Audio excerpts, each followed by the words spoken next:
Hi, I'm Mike from Amsterdam Garden Centre. Today I'm going to show you how to make a Grinch tree.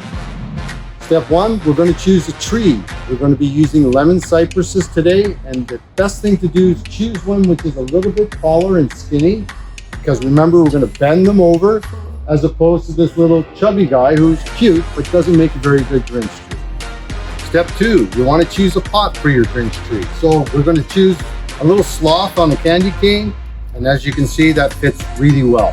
Step three, you want to choose a piece of wire to turn it into a Grinch tree, like so. Step four, you want to choose a tree topper. So I think I'll pick red today. Step five, we're going to use our wire to turn this lemon cypress into a Grinch tree. Start by making a little hook at the bottom, hooking it around the base of your tree, and then twisting it so that you can give your wire a little tug and it won't go anywhere.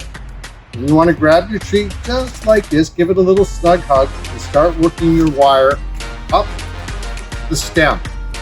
You don't want to put too much wire on too fast, because you want a little bit left over at the very end to be able to put the ball on. So once the wire's in place, we're taking our little tree topper, sliding it all the way down, bending your wire right at the top of the tree, and then we're taking whatever's left and we're going around back the other way, because that's what's going to help the tree make a little bit of a bend. So we go round and round, round, round, and then tuck in the edge, and when you're done, just gently bend your tree over, and then we have our Grinch tree. Step six, you want to choose your lights and your garland. Step seven, you want to choose your ornaments.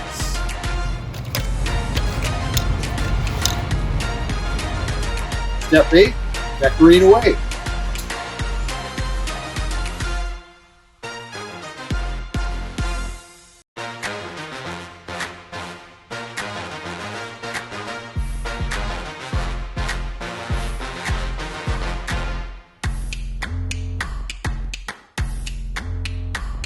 Grinch trees make great gifts, and they're a super fun and easy family activity. We hope to see you soon.